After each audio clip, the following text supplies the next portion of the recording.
تو آج ہم پڑھ رہے ہیں تقابل ادیان کیوں ضروری ہے۔ ادیان کا تقابل اور کمپیریزن یہ ہوتا کیا ہے؟ کون سے ادیان ہیں جن کا کمپیریزن کریں گے؟ کیا باقی ادیان ہیں بھی کہ نہیں ہیں، یا ان کو نام تو ادیان کے ہی دیا جاتا ہے اور مختلف مذاہب ہیں؟ تو یہ ساری ہم تقسیم کوشش کرتے ہیں کہ تھوڑی سی اس کے ساتھ، تو جیسے میں نے گزارش کی کہ انسان جسم و روح کا مجسم ہے اور اس کی بنیادی ضرورتیں بھی انہی سے متعلق ہونی چاہیے، ٹھیک ہے۔ جسم و روح کے رشتے کو قائم رکھنے کے لیے ہمیں سب سے بنیادی چیز وسائل کی ضرورت ہوتی ہے۔ ایسے ہی جسم و روح کا رشتہ قائم رکھنے کے لیے جسمانی وسائل تو ہوتے ہی ہیں، اس کے ساتھ ساتھ انفرادی اور معاشرتی زندگی کو بہتر انداز میں گزارنے کے لیے ہمیں اخلاقی اصولوں کی بھی ضرورت ہوتی ہے، ٹھیک ہے۔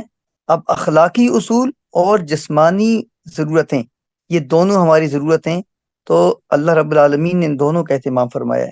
جسمانی ضروریات کو پورا کرنے کے لیے پوری کائنات کو ہم نے مسخر کیا۔ اللہ فرماتے ہیں سخرنا لکم ما فی الارض جمیعا، مسخر کا مطلب ہے آپ کے متی کر دی ہے، لو اس سے اپنا ضرورتیں پوری کرو۔ اور اخلاقیات کو پورا کرنے کے لیے جب اس دنیا میں پہلا انسان جب آیا تھا تو اس کی فضیلت و برتری کا اعتراف ملائکہ نے کیا تھا اور مسجود ملائک بنے تھے، ٹھیک ہے۔ اب مسجود ملائک بننے کا مطلب کیا تھا کہ یہ فسادی نہیں ہوگا اور یہ زمین پر کچھ تو خون نہیں کرے گا، بلکہ مصلح ہوگا، اصلاح کرے گا۔ اب اس کے پاس پھر اصلاح کا کوئی پیٹرن ہونا چاہیے تھا، تو اللہ تعالیٰ نے وہ جو پیٹرن دیا اس کا نام دین ہے۔ جسم کی ضرورتیں وہ کائنات سے پوری کرتا ہے، اور اخلاق کی برتری کی اور اصلاح کی جو ضرورتیں ہیں وہ دین سے پوری ہوتی ہیں۔ اچھا، اب یہ ہے کہ مختلف ادیان کا مطالعہ کیوں کرنا چاہیے؟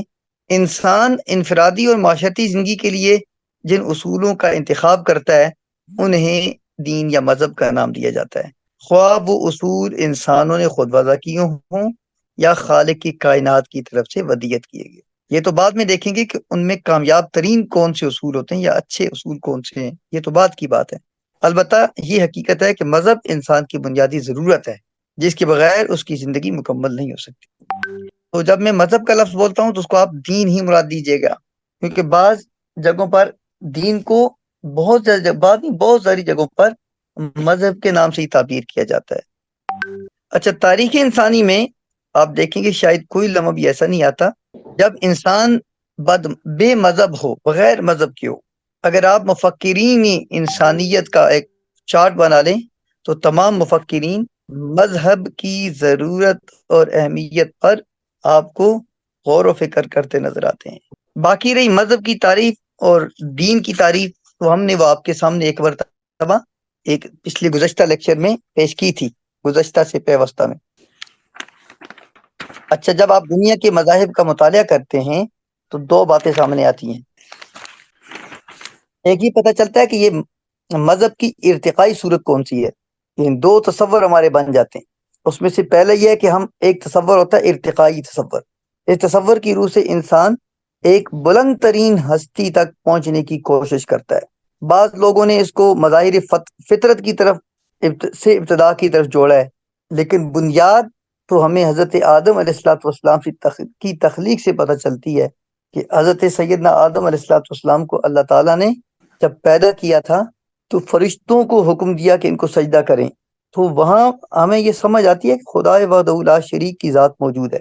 اگرچہ کچھ مفسرین یہ کہتے ہیں، مفکرین یہ کہتے ہیں کہ یہ ارتقائی تصور ہے، ارتقائی طور پر انسان خدا تک پہنچا ہے۔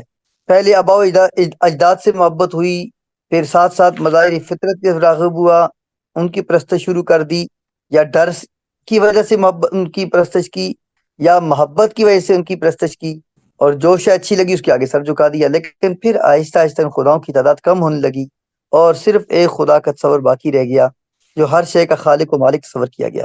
ایک یہ تصور ہے، اس کو کہتے ہیں دین تک پہنچنے کا ارتقائی تصور۔ الہامی مذاہب کے علاوہ اکثر مذاہب کا نظریہ یہی ہے، لیکن جو الہامی مذاہب ہیں اس کا تصور کیا ہے کہ جب اللہ تعالیٰ نے انسان کو اس دھرتی میں اپنا نائب بنا کر بھیجا تو اس کو دیگر ضروریات کے ساتھ ساتھ اس کی انفرادی اور اجتماعی زندگی کے اصول بھی اسے بتا دیے، اور پھر ہر دور میں اس کا اہتمام کیا گیا کہ انسانوں کو زندگی گزارنے کے لیے ہر طرح کی ہدایت میسر ہو۔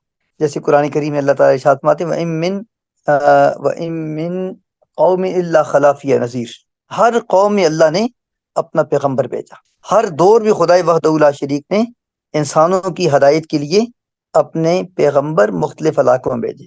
اب مغرب کے لوگ بھی اس بات کو تسلیم کرنا شروع ہو گئے ہیں۔ پہلے ان کے ہاں وہ ارتقائی تصور تھا خدا تک پہنچنے کا، جیسے کہ ہمارے ہاں ڈارون کا نظریہ تھا کہ پہلے باندر تھے اور باندروں سے انسان بنے، بعد میں جب کہ مغربی مفکرین بھی اس بات کو تسلیم کرنے پہ مجبور ہو گئے، اگرچہ آج بھی سائنس میں وہی ڈارون کا ہی نظریہ چل رہا ہے۔ تو اس بات میں کوئی شبہ نہیں کہ انسان کا ابتدائی تصور مذہبی ہی تھا، اور اس کا اعلیٰ ترین ہستی کے بارے میں جو تصور پایا جاتا ہے وہ توحید ہی تھا۔ اور اس طرح اس عقیدہ سے جس مذہب نے جنم لیا وہ خدائے وحدہ لا شریک کی ذات پر ایمان کا عقیدہ تھا۔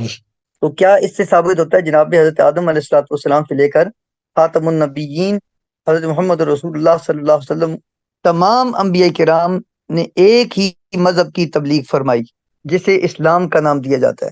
اس کے بعد پھر ہمارے پاس مذاہب کتنے ہیں؟ ایک یہ تقسیم کر لیتے ہیں، ایک دو قسم کے مذاہب پائے جاتے ہیں، ایک الہامی مذاہب ہوتے ہیں ریویلڈ، اور ایک نان ریویلڈ۔ الہامی مذاہب کی تعلیمات خدائے وحدہ لا شریک کی طرف سے ودیت کی گئی ہے، اور غیر الہامی جو مذاہب ہوتے ہیں ان کی تعلیمات اور اصول انسانوں کے اپنے وضع کردہ ہوتے ہیں۔ پھر مزید اس کی تقسیم ہے غیر الہامی کی۔ ایک تو وہ مذاہب ہیں جن کی ترویج و اشاعت کے لیے اس کے ماننے والے ہر وقت سرگرم عمل رہتے ہیں، کوشش کرتے رہتے ہیں۔ اس میں کئی ایک الہامی اور غیر الہامی مذاہب شامل ہیں۔ اور دوسری تقسیم ان مذاہب کی ہے جن کی تبلیغ نہیں کی جاتی بلکہ کسی خاص نسل یا علاقے تک محدود کیا جاتا ہے۔ ان میں بھی کئی الہامی اور غیر الہامی مذاہب شامل ہیں۔ گویا مذاہب عالم کو عام طور پر ہم چار اقسام میں تقسیم کر سکتے ہیں۔ نمبر ایک، الہامی مذاہب۔ اور الہامی مذاہب میں پھر کون سے ہوں گے؟ ایک وہ جن کی ہر ایک کو تبلیغ کی جاتی ہے عام، اور ایک وہ جو خاص ہیں۔ اور غیر الہامی مذاہب، ایک وہ جو سب کے لیے ہیں، اور ایک وہ جو کسی قوم کے لیے کسی علاقے کے لیے خاص ہے۔ تو یہ چار قسمیں بن جاتی ہیں۔ اب جو ہمارے پاس الہامی مذاہب ہیں جن کی بنیاد وحی پر ہوتی ہے، ان کا نظریہ حیات خالق کائنات کی طرف سے تفویض کردہ ہوتا ہے۔ جب اللہ نے آدم و حوا کو زمین پر بھیج دیا، فرمایا اہبطوا منہا جمیعا فاما یاتینکم منی ھدی فمن تبع ھدای فلا خوف علیہم ولا هم یحزنون، چلے جاؤ زمین پر، آپ کے پاس میری ہدایت آتی رہے گی، جو میری ہدایت پر عمل کرے گا وہ کامیاب ہوگا، اسے کوئی خوف ہوگا نہ کوئی غمزدہ ہوگا۔ تو یہ پہلی مرتبہ اللہ نے جب آدم و حوا کو زمین پر بھیجا تو اس وقت ہی اللہ تعالیٰ نے یہ بات بھی بتا دی تھی، فَإِمَّا يَأْتِيَنَّكُم مِّنِّي هُدًى فَمَن تَبِعَ هُدَايَ، جب میری ہدایت تمہارے پاس آئی، جو میری ہدایت کی پیروی کرے فَلَا خَوْفٌ عَلَيْهِمْ وَلَا هُمْ يَحْزَنُونَ۔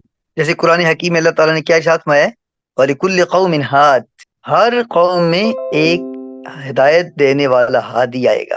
تو قرآن حکیم میں 26 نام آتے ہیں، اور بے شمار اقوام کے قصے بھی آتے ہیں، اور کچھ پیغمبروں کے صرف واقعات آتے ہیں، نام نہیں آتے۔ یہ تمام الہامی مذاہب ہیں۔ اسلام بھی اپنی تعلیمات کو بطریق احسن پیش کرتا ہے، چونکہ اس سے قبل لوگ جو اللہ کی تعلیمات تھیں، اسلام کی تعلیمات تھیں، مذہب تو اسلام ہی تھا سب کے پاس دین، اس میں جب وہ کیا کرتے تھے، رد و بدل کر دیتے تھے، تعریف و تبدیل کر دیتے تھے، تو پھر اللہ تعالیٰ نے حضرت محمد صلی اللہ علیہ وسلم کے ذریعے ان تمام مذاہب کی تکمیل کی۔ اب قوانین کو جو مجموعہ اصلاح انسانیت کے لیے یکجا کر دیا گیا، اس کا نام قرآن مجید رکھا گیا، اور اس کے بہت سارے نام ہیں، اور اس کی حفاظت کا ذمہ اللہ نے اپنے پاس رکھ لیا کہ بھائی اب اس میں کوئی خرد بد نہیں کر سکے گا۔ انا نحن نزلنا الذکر وانا لہ لحافظون۔ تو اس سے قبل پیغمبروں پر ایمان لانا بھی ضروری ہے، اور ان کی کتابوں پر ایمان لانا بھی ضروری ہے۔ تو صرف ایمان لائیں تو کیا اس کا پڑھنا بھی ضروری ہے کہ نہیں ہے؟ سورہ زمر میں ایک جگہ پہ آتا ہے، یہ جو ہم نے قرآن نازل کیا ہے لفی زبر الاولین کا لفظ، وَإِنَّهُ لَفِي زُبُرِ الْأَوَّلِينَ، یہ قرآن اس سے پہلے صحیفوں میں موجود تھا، یعنی اس کی تعلیمات۔ تو ہمیں اشارتاً نص کے ذریعے یہ سمجھ آتی ہے کہ پہلے صحیفوں کی طرف بھی ہمیں جانا چاہیے، اور ان کا علم بھی ہونا چاہیے۔ یہی چیز ہمیں تقابل ادیان کی طرف لے کے آتی ہے کہ ان کے پاس کیا تھا، وہاں پہ کیا خرابیاں آئیں، ہمارے پاس یہ مذہب آیا ہے، ہمیں کیا کیا کرنا چاہیے۔ اس لیے ہمیں دوسرے مذاہب اور ان کی کتب اور ان کی چیزوں کو مطالعہ کرنا پڑتا ہے۔ یہ آپ کہہ لیں کہ تقابل ادیان کی ضروریات میں سے ایک ضرورت ہے اور اہمیات میں سے ایک اہمیت ہے۔ دوسرا اس کا مطلب کیا ہے؟ وہ تمام الہامی مذاہب کی تعلیمات پر ایمان لانا ضروری ہے۔ کیوں؟ کیونکہ وہ خالق کائنات کی طرف سے ودیت کرتا ہے اور وہ انسانوں کی ہدایت کے لیے آئی تھی۔ مثلا یہودیت ہے، بنی اسرائیل میں سے ہیں۔ اسراء کا معنی ہوتا ہے عبد، اور ایل کا مطلب اللہ، یعنی عبداللہ، اللہ کے بندے۔ حضرت یعقوب علیہ السلاۃ والسلام کا لقب تھا یہ۔ تو قرآن کریم میں یہودیت کے پیروکاروں کے لیے بنی اسرائیل بھی موجود ہے اور لفظ یہود بھی موجود ہے۔ اچھا، ہمیں اب سمجھ آنا چاہیے کہ الہامی مذاہب اور غیر الہامی مذاہب میں تھوڑا سا فرق وہ کیا ہوتا ہے۔ تو کیا سمجھے؟ الہامی تو وہ ہوئے جو اللہ کی طرف سے، اور غیر الہامی وہ جو انسانوں کے وضع کردہ ہوئے۔ احکامات الہی کی تبلیغ کے لیے اللہ نے اس قوم کو مأمور کیا اور فضلناکم علی العالمین کا تاج بخشا ان کو، بنی اسرائیل کو۔ وہ آتا ہے پہلے اس بارے میں، بسم اللہ الرحمن الرحیم، یا بنی اسرائیل اذکروا نعمتی التی انعمت علیکم وانی فضلتکم علی العالمین۔ اے بنی اسرائیل، ہم نے آپ یاد کرو ان نعمتوں کو جو آپ کو ہم نے عطا فرمائی تھی، اور اس بات کو بھی ذہن نشین کرو کہ ہم نے آپ کو کل جہان پر فضیلت بخشی تھی۔ اور وہ فضیلت کس چیز کی تھی؟ وہ علم کی اور ہدایت کی اور حکومت کی فضیلت تھی۔ اللہ نے بنی اسرائیل کو علم بھی دیا، ہدایت بھی دی، اور ساتھ حکومت بھی دی۔ لیکن جب انہوں نے روح گردانی کی، اپنے علم سے منہ موڑا، کس طرح اس میں تحریف و تبدل کر کے، جب علم سے منہ موڑ دیا تو اللہ نے ان سے ہدایت بھی لے لی اور حکومت بھی لے لی، کیونکہ علم سر چشمہ ہر چیز کا۔ اور وہ دوسری آیت میں آتا ہے وَضُرِبَتْ عَلَيْهِمُ الذِّلَّةُ وَالْمَسْكَنَةُ، پھر ان پر ذلت و مسکنت عاری کر دی۔ حضرت سیدنا یعقوب علیہ السلام کے زمانے میں لوگ کنعان سے مصر منتقل ہو گئے۔ جب مصر گئے تو وہاں ٹھاٹ باٹ دیکھی، وہاں کا ماحول اپنا لیا، اپڈیٹ ہو گئے۔ جب اپڈیٹڈ ہوئے تو کیا کیا؟ وہ ان کے غلام بن گئے مصریوں کے۔ مصر میں کون تھے؟ قبطی تھے، اور اس طرح غلامی ان کا مقدر بن گئی، ذلت ان کا مقدر بن گئی۔ اب اللہ نے حضرت موسیٰ علیہ السلاۃ والسلام کو بھیجا کہ اس قوم کو چھڑائیں غلامی سے۔ حضرت موسیٰ نے محنت کی، کوشش کی، اور جب سیدنا موسیٰ علیہ السلاۃ والسلام نے ان کو غلامی سے چھڑوا لیا تو انہوں نے پھر ناشکری کی۔ تو اس ناشکری کی وجہ سے وقتاً فوقتاً پھر انہیں تباہیوں کا، بربادیوں کا، امتحانات کا، ابتلاؤں کا، آزمائش کا سامنا کرنا پڑتا۔ اور ایک مرتبہ تو 40 سال یہ تی کے میدان میں پھرتے رہ گئے، اور یہ بھی حضرت موسیٰ علیہ السلاۃ والسلام کی بے ادبی اور نافرمانی کی وجہ سے ہوا تھا۔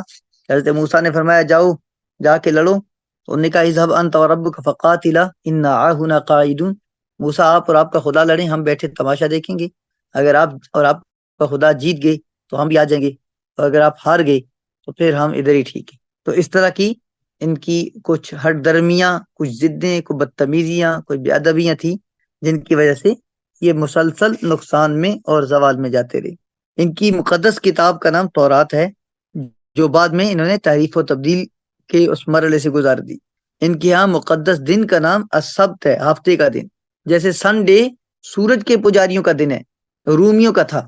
رومیوں نے جب عیسائیت قبول کی تو اصل میں رومیوں نے عیسائیت کو قبول نہیں کیا تھا، عیسائیوں نے روم کو قبول کر لیا تھا، اور اس قبولیت میں ایک سنڈے وہ بھی قبول کر لیا، کیونکہ وہ سنڈے کا مطلب ہوتا تھا کہ اس دن وہ سورج کی عبادت پرستش کرتے تھے۔ آج بھی چل رہا ہے۔ تو ان کے ہاں سیچرڈے ہے، اور مسلمانوں کے ہاں مقدس دن کون سا ہے؟ جمعۃ المبارک ہے۔ تو سب سے زیادہ پیغمبر اسی قوم میں تشریف لائے، اور انہیں گمنڈ تھا کہ ہم اللہ کے بیٹے اور اللہ کے محبوب ہیں۔ نحن ابناء اللہ واحباؤ، اس طرح کے الفاظ، ہم اللہ کے بیٹے ہیں اور اس کے محبوب ہیں۔ اور یقیناً 70,000 کم و بیش انبیاء ان میں تشریف لائے، اور حضرت داؤد اور سلیمان علیہ السلام جیسے جلیل القدر اور فرما روا انبیاء بھی تشریف لائے۔ حضرت سلیمان علیہ السلام کا جو دور تھا وہ ان کا عروج کا زمانہ تھا، لیکن کبھی بھی عددی اعتبار سے یہ دنیا کی آبادی میں کوئی قابل ذکر مقام پیدا نہیں کر سکے۔ آج بھی یہود کی 2% دنیا کی آبادی میں ان کا وہ مقام بنتا ہے، اور تقریباً 20 ملین، اس سے زیادہ نہیں ہوں گے، 2 کروڑ بن جاتے ہیں۔ اس کے بعد عیسائیت ہے۔ عیسائیت دنیا میں اس وقت سب سے نمبر 1 ہے تعداد کے اعتبار سے، 33% عیسائی ہیں۔ اور یہ ہمارے ایک اسلامک یونیورسٹی کے پروفیسر تھے ڈاکٹر دین محمد، تو ان کی کتاب میرے ہاتھ آئی تھی، خریدۃ العالم کے نام سے، غالباً شاید کہیں میری کتاب میں پڑھی ہوگی. تو اس میں انہوں نے یہ جو فگر دیے ہوئے تھے مجھے وہ یاد ہیں. میں آپ کو جو زبانی بتا رہا ہوں کہ مسلمان 17%، عیسائی 33%، یہودی 2%، اور ایسے ہی ہندو بھی بہت تھوڑی سی پرسنٹ، شاید 2% بھی نہیں تھے، 0.2% تھے ایسے یہودی. اور ہندو جو تھے وہ بھی اس طرح ہی بہت تھوڑی تعداد میں تھے. اچھا، عیسائیت کے بارے میں اگر یہودیوں میں ہم دیکھیں تو یہودیوں میں مسیح کا تصور موجود تھا، اور ایک نجات دہندے کی شدت سے انہیں انتظار تھی، منتظر تھے وہ مدتوں سے. جب انتہا ہو چکی گراوٹ کی تو اللہ نے حضرت عیسیٰ ابن مریم علیہ الصلوۃ والتسلیم کو بھیج دیا. آپ پتہ ہے کہ آپ کی پیدائش بھی معجزانہ طور پہ ہوئی، اللہ کی ایک قدرت تھی، اور آپ کو اللہ نے مختلف معجزات عطا فرمائے تھے. آپ نے بڑی محنت کی، بہت کوشش کی، اور بڑے آپ نے معجزات دکھائے. کون کون سے معجزات حضرت عیسیٰ علیہ الصلوۃ والسلام کے تھے؟ قرآن حکیم میں سورہ آل عمران میں آتا ہے، نبئکم بما کنتم تأکلون وما تدخرون فی بیوتکم. ایک اور تھا وہاں پہ کیا الفاظ تھے کہ میں تمہارے لیے مٹی کے مورتی بناتا ہوں، اور پھر اس میں پھونک ماروں گا تو اڑ جائیں گے، اور وہ اللہ کے حکم سے اڑ جاتے تھے. ایسے ہی بیماروں اور کوڑیوں کو آپ شفا دیتے تھے، اور وہ مادر ذات جو اندھے ہوتے تھے انہیں آنکھیں اور بینائی مل جاتی تھی. ایسے ہی ہے نا. تو حضرت مسیح علیہ السلام یہ سارے معجزات بھی انہوں نے دیکھے، لیکن یہودیوں نے حضرت عیسیٰ علیہ الصلوۃ والسلام کی باتوں کو تسلیم نہ کیا. ٹھیک ہے، جبکہ ان کی دنیاوی لذات اور خواہشات کی تکمیل میں یہ شریعت آڑے آتی تھی، اور وہ یہ چاہتے تھے کہ ہمیں تو بادشاہ چاہیے اور دنیا چاہیے. تو حضرت عیسیٰ علیہ السلام نے فرمایا میرا مقصد تمہیں آسمانی بادشاہت کی طرف راغب کرنا ہے. تو وہ لوگ آپ کی جان کے دشمن ہو گئے. جب آپ کو گرفتار کر کے سولی پہ لٹکانا چاہا تو اللہ نے اپنے فضل و کرم سے حضرت عیسیٰ علیہ الصلوۃ والسلام کو آسمان پہ اٹھا لیا، اور وہ بدبخت انسان جس نے مخبری کی تھی اس کے اوپر حضرت عیسیٰ علیہ الصلوۃ والسلام کی شبیہ ڈال دی گئی، اور اسی کو گرفتار کر کے یہودیوں نے اسے صلیب کر دیا، اور انہوں نے یہ سمجھا کہ ہم حضرت عیسیٰ علیہ السلام کو مصلوب کر بیٹھے ہیں، اور آج تک یہ صلیب ان کا ایک مذہبی شعار اور نشان بن گیا. اور ان کے ہاں بنیادی عقیدہ کیا ہے؟ تثلیث، جس میں باپ، بیٹا اور روح القدس شامل ہیں. تو ان کے آگے پھر مختلف ان کے آگے کیا اسے کہتے ہیں فرقے ہیں، آرتھوڈیکس ہیں، کیتھولک ہیں، پروٹیسٹنٹ ہیں. تو اس طرح آگے ان کا ایک پورا سسٹم یہ. اور اس کے بعد اسلام کے بارے میں ہمیں معلومات ہیں کہ پیغمبر اسلام صلی اللہ علیہ وسلم خاتم النبیین بن کر تشریف لائے، اور تمام ادیان میں ایک نجات دہندے کی وہی خوشخبری سنائی گئی تھی، اور تمام انبیاء اکرام علیہ الصلوۃ والسلام اپنی اپنی کتابوں میں اس نجات دہندہ کا تذکرہ کرتے آئے تھے. مختلف کتابوں میں فارخلیت نام کے انجیل میں فارخلیت، اور فارخلیت کا جو لفظی معنی ہے وہ محمد کیا گیا کہ وہ آپ تشریف لائیں گے، یعنی آپ کی صفاتی ناموں سے بھی اور آپ کے ذاتی نام سے بھی کتابوں میں خوشخبریاں موجود تھی. پھر خالق کائنات نے ثانیت پر رحم کیا اور رسول کریم صلی اللہ علیہ وسلم کی صورت میں خاتم الانبیاء والمرسلین بنا کر اور رحمت للعالمین کا تاج پہنا کر آپ کو بھیجا گیا. اور پھر اللہ نے آپ کو وہ کتاب دی جو تمام کتابوں کی سردار ہوئی، اور وہ امت عطا فرمائی جو تمام امتوں کی سردار، بلکہ شہداء علی الناس، یہ امت دوسری امتوں کی قیامت والے دن گواہی دیں گی. کیسے گواہی دیں گی؟ یہ گواہی پر ہوگی رسول کریم صلی اللہ علیہ وآلہ وسلم کی گواہی کے مطابق. پھر ہمارے آپ کو پتہ ہے عقائد بھی ہیں، ہماری کتابوں میں قرآن کریم ہے، پھر ہمارے یہاں کتابوں میں احادیث رسول صلی اللہ علیہ وسلم کے مجموعے ہیں. تو یہ بنیاد، اس پہ ہم ڈیٹیل سے بات کریں گے. اس کے بعد غیر الہامی مذاہب. یوں تو ہر وہ نظام حیات جس کی بنیاد احکام الہی پر نہ ہو وہ غیر الہامی ہوتا ہے. ٹھیک ہے، تعداد تھوڑی ہو یا زیادہ ہو، اس کی تعداد میں اس کے پیروکار ہزاروں میں ہوں، لاکھوں کروڑوں میں ہوں، اس میں کوئی فرق نہیں پڑتا. اچھا، اس طرح تو ہمیں پتہ ہی نہیں چلے گا، یعنی ہم متعین نہیں کر سکیں گے کہ کتنی تعداد ہے، الہامی کتنے ہیں مذاہب اور غیر الہامی کتنے. اس وقت امریکہ میں کہا جاتا ہے کہ امریکہ supermarket of the religion ہے دنیا میں. Supermarket of the religion کا مطلب کیا ہے کہ جتنے مذاہب دنیا میں پائے جاتے ہیں وہ اور اس کے ساتھ ایکسٹرا بھی بونس ایکسٹرا مذاہب بھی وہاں پر پائے جاتے ہیں. امریکہ میں موجود ہے، بلکہ ہر آدمی نے اپنا اپنا مذہب بنایا ہوا. تو ہمیں تھوڑا سا جب غیر الہامی مذاہب کا مطالعہ کریں گے تو بعض جگہوں پر شک ہوگا کہ یہ بھی الہامی لگتے ہیں. مثلا اس میں آپ یہ کہہ لیں جیسے زرتشت ہے، حضرت مسیح علیہ الصلوۃ والسلام سے 6000 سال قبل اس کا آتا پتہ چلتا ہے. اور اس کے بانی جو تھے وہ زردشت اعظم تھے، خدمت خلق کے جذبے سے لبریز تھے. وہ اس بات میں غور و فکر کرتا رہتا تھا بندہ کہ یہ مصیبتیں کہاں سے آ جاتی ہیں، پریشانیاں کہاں سے آ جاتی ہیں.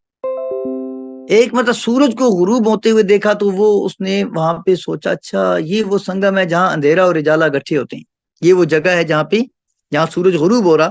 تو اس نے کہا کہ یہ یہاں پہ اندھیرا اجالا اکٹھا ہوتا ہے. تو اس نے کہا اچھا پھر یہ مطلب ہے کہ خیر و شر بھی کی ایسے ہی ہوں گے کسی جگہ پہ. اب خیر اور شر دو چیزیں اس نے دریافت کی، دو خداؤں کے تصور نے یہاں سے جنم لیا، ایک خدائی خیر اور ایک خدائی شر. اس کو احورا مزدہ وہ جو خیر کا خدا ہے اس کی کچھ شرائط اور کچھ صفات ان کے مذہب میں ملتی ہیں زرتشت میں. مثلا اس کی ذات پر ایمان لانا ضروری ہے. مشرقی ایشیا میں زرتشت کے پیروکار پارسی کہلاتے ہیں. ان کی ہاں حیات بعد الممات، اعمال کا حساب، جنت اور دوزخ یہ عقیدہ ملتا ہے. اور زردشتی مذہب میں پاک صاف رہنا، محنت و مشقت سے روزی کمانا، غریبوں کی مدد کرنا یہ نیک آدمی کی پہچان ہے. سستی اور قائلی، بیکاری یہ قابل نفرت ہے اور ایسے شخص کو وہ جہنمی کہتے ہیں. اس مذہب کی تبلیغ نہیں ہوتی، فارسی مذہب کی تبلیغ نہیں ہوتی، اسی لیے ان کا مذہب دائیں بائیں نہیں پھیلتا. یہ مذہب آج بھی موجود ہے، آپ کے پاکستان میں بھی موجود ہے، پاکستان میں کراچی میں ہوگا، انڈیا میں دیکھیں تو بمبے میں آپ کو نظر آئے گا، اور انڈیا کی گجرات میں آپ کو نظر آئے گا. بعض مورخین نے زردشت کو پیغمبر لکھا ہے اور اس کی وجہ یہ تھی کہ ان کی تعلیمات اسلامی تعلیمات سے کچھ قریب قریب تھیں. اور ممکن ہے کہ جب اللہ نے ہر قوم میں پیغمبر بھیجے ہیں تو جنوب مشرقی ایشیا اور ایران یہاں پر بھی اللہ نے کوئی پیغمبر بھیجا ہو اور ہمارے پاس ان کی تفصیلات نہ ہو. 1,24,000 پیغمبر تشریف لائی کم و بیش، ہر ایک کی تفصیل تو ہمارے پاس نہیں ہے، لیکن بہر صورت ہمیں اس کو سر دست غیر الہامی مذہب تسلیم کرتے ہیں. اس کے بعد ہندو مت ہے، اگرچہ دنیا کے قدیم مذاہب میں سے، لیکن اس کی بنیادی عقائد کی ارتقاء اور اختلاف کی بنا اس کی نظام حیات کی واضح نشاندہی نہیں کی جا سکتی. لیکن اتنا ضرور ہے کہ ہندو مت ایک ایسا نظام حیات ہے جس کے پیروکار کروڑوں میں رہے اور نشیب و فراز کے باوجود آج بھی اس کے ماننے والوں کی تعداد کروڑوں میں ہے. تاریخی اعتبار سے اسے 3,500 سالہ قدیم مذہب مانا جا سکتا ہے. زردشت کو ہم نے کہا تھا کہ 6,000 سال قبل مسیح، اور یہ جو مذہب ہے ہندو مت اس کو 3,500 قبل مسیح کا تصور کیا جا سکتا ہے. اس کی مقدس کتابوں میں ویدز آ جاتی ہیں، اپنشدز آ جاتے ہیں، قرآن، گیتا، اور اس کے جو سماج کے قانون بنے ہوئے تھے وہ شاستر کے نام سے موجود تھے. ان کا بنیادی عقیدہ تری مورتی کا ہے، 3 خداؤں کا تصور. اب پھر ہر خدا کی اپنی اپنی ذمہ داریاں ہوتی تھی. کائنات کی بقا کا ذمہ دار، کائنات کی تباہی و بربادی کا سبب یہ کون تھا؟ جے برہما، وشنو اور شیو، یہ 3 نام ہیں. اچھا، ہندو عقیدہ کے مطابق تمام بڑے مصلحین یہ کیا تھے؟ وشنو کے اوتار تھے. ابھی ایک اوتار کی وہ منتظر ہیں. اوتار کا اب لفظی معنی یا ہماری اسلامی زبان میں کر لیں تو پیغمبر کہہ لیں، خلیفہ کہہ لیں، مسلح کہہ لیں. سب سے زیادہ ہندو بھارت میں پائے جاتے ہیں اور اس کے علاوہ دنیا میں تھوڑے تھوڑے کہیں نہ کہیں مختلف ممالک میں آپ کو مل جاتے ہیں. بدھ مت تقریباً 2,500 سال قبل کا یہ مذہب ہے. جنوب مشرقی ایشیا کی ریاست کپل وستو کا ایک شہزادہ ساکیا منی یہ اس کا موجد ہے. انہوں نے تخت اور راج کو ٹھکرا دیا، مصائب و آلام کو گلے لگا لیا اور پھر انسانی مصائب اور ان کو حل کرنے کی کوشش کی. اس کوشش میں ایک نئے مذہب کے عقائد و نظریات وجود میں آ گئی. اس مذہب کی بنیاد نروان کا حصول ہے. نروان آپ سکون قلبی کہہ لیں، جسے سکون و طمانینت کا درجہ دیا جاتا ہے. اور اس کے لیے 8 اعمال کی درستگی ضروری ہوتی ہے، جس کو بدھا ہشت پہلو عقیدے کا نام دیتے ہیں۔ اس مذہب کی تعلیمات انتہائی سادہ ہیں، اور اس کا مقصد کیا تھا؟ انسانوں کو ہندو مذہب کے نظریہ تناسخ سے نجات دلانا تھا۔ لیکن بدھا کی وفات کے بعد اس مذہب میں بھی کافی تبدیلی آ گئی، اور اس کے اندر بھی کافی گروہ بن گئے۔ مہاراجا اشوکا بعد میں ایک بندہ ہوا جس نے اس مذہب کو زیادہ متعارف کرایا۔ اس مذہب کی تعلیمات کیا ہیں؟ اخلاق، ضابطۂ اخلاق ہے۔ اگر آپ مختصر سی بات کر لیں تو ضابطۂ اخلاق کا نام بدھ مذہب ہے۔ اس میں انفرادی مسائل اور روحانی تسکین کا اہتمام تو کیا جاتا ہے، البتہ ایک مسئلہ ہے، اجتماعی زندگی کے تقاضے اس میں نظر انداز ہوتے ہیں۔ یعنی یہ مذہب تو بن جاتا ہے، اس میں دین نہیں آتا۔ اس مذہب کے پیروکار کہاں کہاں پائے جاتے ہیں؟ بھارت، بھوٹان، نیپال، برما، چین، سری لنکا اور بنگلہ دیش، اور اس کے علاوہ دنیا میں کہیں نہ کہیں موجود ہوں گے۔ یہ ہو گئے مذاہب، غیر الہامی مذاہب۔ اس کے علاوہ بے شمار غیر الہامی مذاہب میں چھوٹے چھوٹے ہیں۔ اب ان میں فرق کیا ہے؟ تھوڑا سا فرق دیکھنے کے بعد ہم اس کو آگے جائیں گے، کون سے مذاہب ایسے ہیں جو تبلیغ کرتے ہیں، اپنے مذہب کی تشہیر کرتے ہیں، اور کون سے نہیں کرتے۔